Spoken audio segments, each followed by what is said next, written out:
You gotta grab this, folks. What if I told you you could spruce up your kitchen in one weekend without breaking the bank?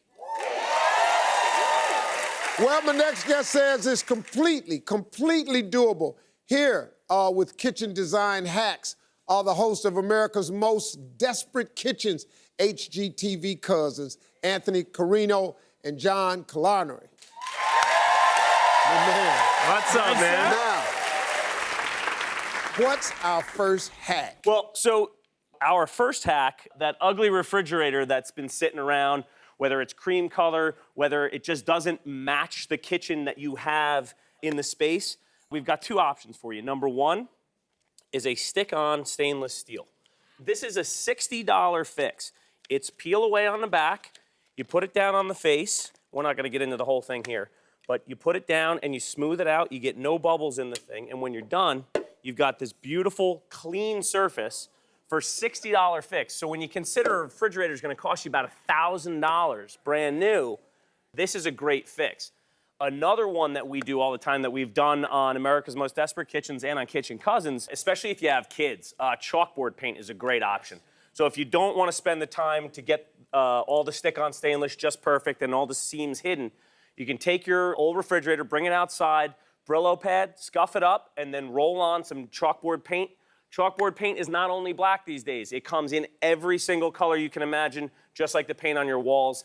And like I said, if you have kids, it makes a really family-friendly surface. It's also great for recipes and shopping lists as well. Hey, man, don't get no chalkboard stuff put on your refrigerator. Get this put on your refrigerator. Train your kids. Hell, they can't write on everything.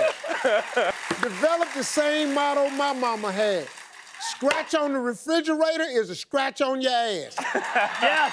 That's what I had growing up. All right, man, what's the next one? Let's do the next one. All right, so the next biggest hack is everyone always says, what do you do with the backsplash? I think we've all had that kitchen from the 1950s, 1960s, and you get that checkerboard pattern. It's horrible. It just doesn't look good. And you want to say, well, how am I going to brighten it up? How is it going to look airy and spacey?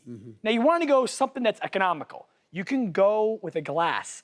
This is anywhere from $300 to $500. So cheap. Now, you compare that to going high-end. Now, tile can run the gambit, guys. You can go from $1,000 to $3,000 on tile, depending on what you want. This is an easy fix. It makes the space look larger, livelier, brighter. You can even do acrylic, which is even cheaper. That's about probably $60 to $100, and it goes on with tape, some liquid nails, very nice and easy, but it's about doing that easy fix to get you through the period of doing the big renovation work. And the mirror makes it look bigger. Makes it look bigger. Yeah, well, and it also shares light. And the nice thing to remember about glass Shares light?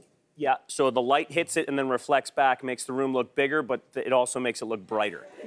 And there you go. Well, but most importantly, Steve, when you want to check yourself out, you want to make sure you look good, you go right over the stove. Right over the stove. Am I looking good? Yeah, it's looking good.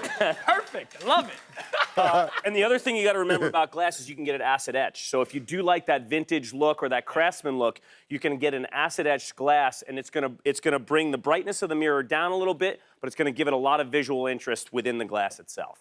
All right, final hack. What else? Final hack: countertops. This is something that can become very, very expensive. These are the old school countertops. They're laminates. There are some good laminates out there today, but in general, it's an older look. It's not something that's really warm and rich. It's not something that's really up to today's aesthetics. What you can do, the most economical countertop you can do is butcher block countertop. So basically, you can do your entire kitchen for about $200 to $300. Really? Yeah. And the nice thing with butcher block is you've got a lot of different species of wood, and that species of wood dictates the color. So you can go from a nice light wood to like a darker walnut or an ebony wood. So you can work with the cabinets that you have. And best of all, if you do get scratches on it, it's a little bit of sandpaper and then some food-safe mineral oil over top, and you're ready to go again like brand new. Back in business. Back in business. Easy. Redid your kitchen for not even $1,000. You're talking a couple $100 to redo everything. That's it. And it will update it and make it look beautiful. And that's what we want. That's pretty good. Well, let's take a look Check out how all these hacks look in a fully revamped kitchen. So, check it out. Now, Steve, this is a kitchen. This is looking nice. That's pretty good, man. This is the cold fake move right That's here. the fake move, man. Fake move. That messed me up. And I'll tell you what, this really is a weekend. I mean, this is a couple of hours. You got to take your time with it. You want to get everything just right. You will need a circular saw if these are not perfectly sized, and you got to get them fit. You'll either glue them down or silicone them down. And like John said, the Backsplash is some liquid nails or some double-sided tape. So take a little bit of time, and other than that, just a little bit of patience, and you guys can do this in a weekend for a real economical amount of money. Wow, that's pretty good. My man, thank y'all so much. Good to see you again, baby. Yes, sir. Want to say thanks to my buddies, Anthony and John.